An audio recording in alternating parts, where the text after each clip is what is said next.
Hello everyone, myself Paula Mokwana, Assistant Professor of EC Department at LJ Institute of Engineering Technology. Welcome to the session of Radar and Navigational Aids. So today we are going to study the last unit of RNA, that is recent trends in satellite navigation.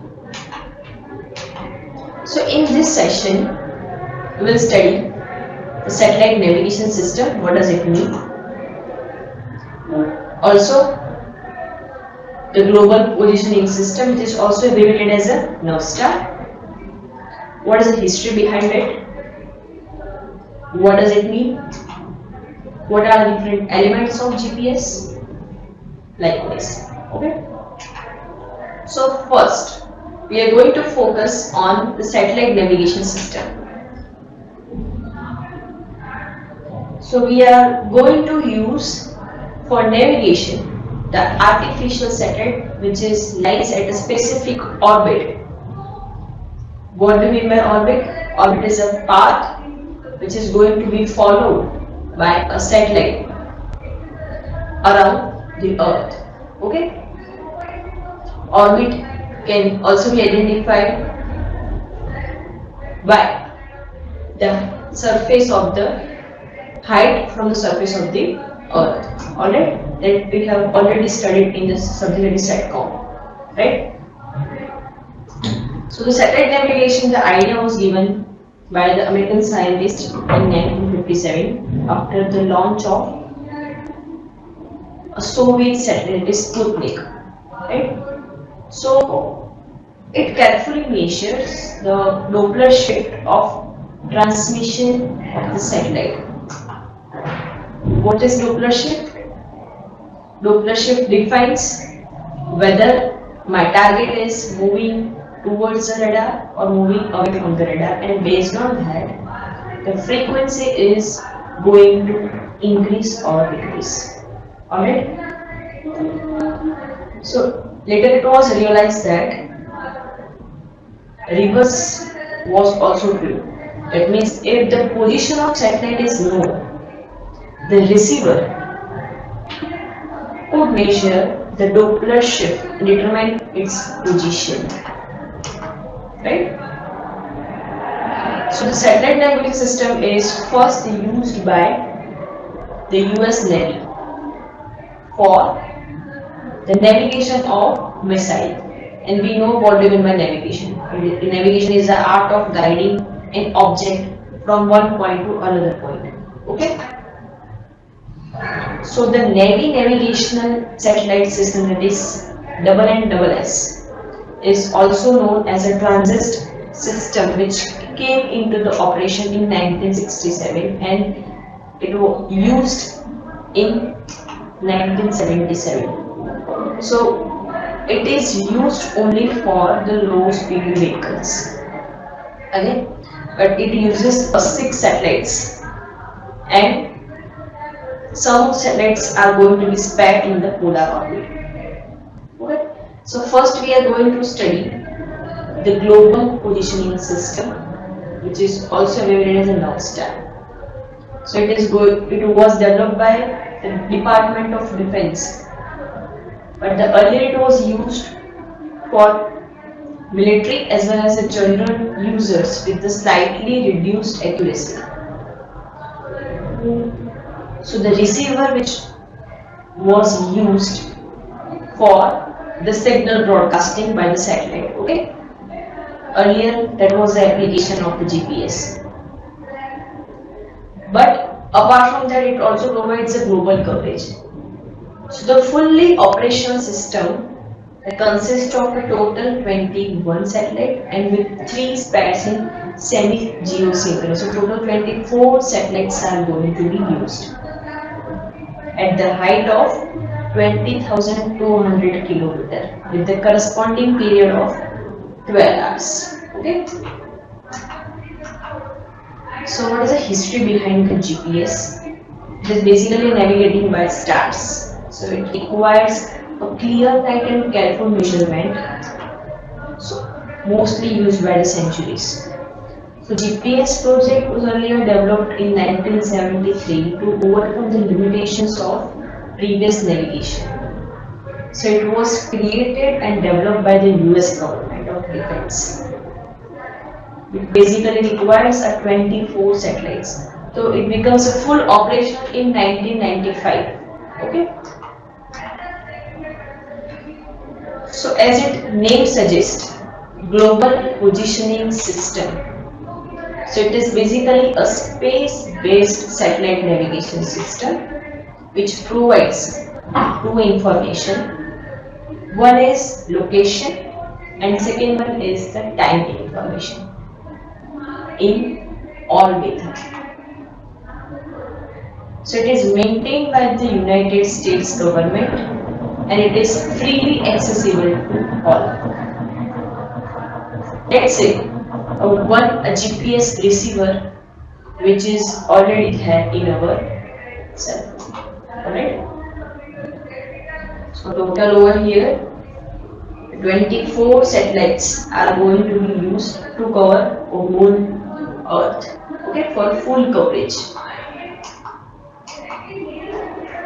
So originally, as I have told you, the NavStar stands for the Navigational Satellite Timing and Ranging. NavStar. Okay, and GPS, as we have discussed, it is a global positioning system. So it consists of 30 plus GPS satellite in which orbit medium Earth orbit, it is in MEO. We know that the height from the surface of the Earth to that orbit is around 2000 km to 35,000 km, right? So it makes up of 2 dozen satellites working in the harmony. So total 24 satellites are going to be work in the harmony and which provides a satellite constellations. So it is mainly used for navigation, map making and surveying. So what are different GPS elements? So there are total 3 segments. One is for space segment, second one control segment, and third one is the user segment. Okay, space segment, control segment, which includes the master control station. Okay, space segment includes the satellite, and the user segment includes the how many numbers of users are going to use. That means GPS receiver. Right? So the in space segment basically consists of satellite which are in the circular orbits at an altitude of 20,200 km, as I have told you, in the medium Earth orbit, alright, with a period of 12 hours. So they are going to be powered by solar cells. So the satellite orient themselves to point their solar panels directly to the sun, okay, to get the power supply from and to get solar energy from it. And the antenna is going to be pointed towards the Earth for the continuous communication between the ground and the satellite. Okay? And the orbital planes are centered on the Earth. Okay? So orbits are going to be designed in such a way that 6 satellites are always within a line of sight from any of the location on the planet. Like this. This is a diagram which shows at a time 6 satellites will be always there. Alright? It is going to be lies on the circular orbit as well as an elliptical orbit. Let us discuss all 3 segments one by one. First, we are going to focus on the control segment. It consists of 3 entities. One is master control, second is monitoring station, and third one is the ground antenna.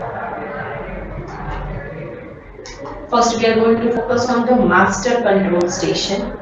So it is responsible for overall management of remote monitoring and transmission sites. And second, it going to check out continuously twice in a day by each of its 6 stations as the satellite completes their journey around the earth, right? And can reposition the satellite to maintain the optimal GPS constellation. Why we need to reposition satellite? Because Earth's obliteness. Second, due to orbital perturbation, the satellite is not continuously moving into the same orbit. Its altitude is going to be changed because of these two reasons. Okay, so that's why we need to continuously reposition the satellite in the same orbit. Alright, so that is going to be controlled and done with the help of master control station. Now second one is monitor station. So it can check the exact altitude, position, speed and the overall health of the orbiting satellites. The control segment will also ensure that the GPS satellite orbits and the clocks remain within the acceptable limits. Okay. So total, a station can track up to the 11 satellites at a time.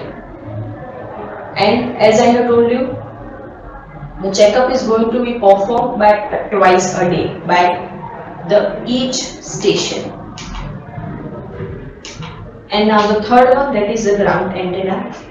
So the ground antenna monitors and tracks the satellite from the horizon to horizon.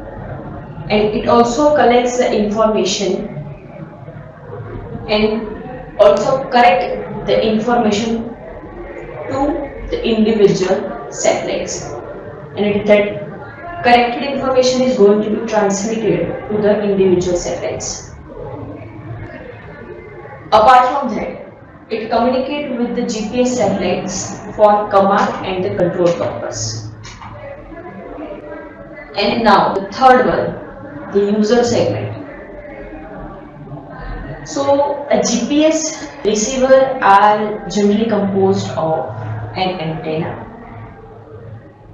processor and the highly stable clock. Earlier in the cell phone, the antenna was there at the top of the mobile, but nowadays antennas are going to be fabricated inside the phone. Okay, microstrip patch antenna is there. Alright, the antenna is used for the communication between the satellite and the control station to provide the actual position with the time. Okay, and that signal is going to be processed by the processor, and to trigger that processor we require a highly stable clock. Commonly we are going to use a crystal oscillator. Alright, it also includes the display for showing the location and the speed information. If I am going to navigate any person from one point to another point, then it will show that total time taken by that user if he or she is going to be moved from one point to another point and how far that location is there. Okay, location as well as the speed. And the receiver is often described by its number of channel. So this signifies how many satellite it can monitor simultaneously. So as of recent, a receiver usually have between 12 to 20 channels. Alright. So over here we have seen the 3 segments of GPS: user segment, control segment in the space segment, right? So chapter number 12 of radar is finished. Okay, but still if you have any doubt you can ask me anytime on my email ID. Also, the full syllabus of radar and navigational aids is finished. Thank you for your attention.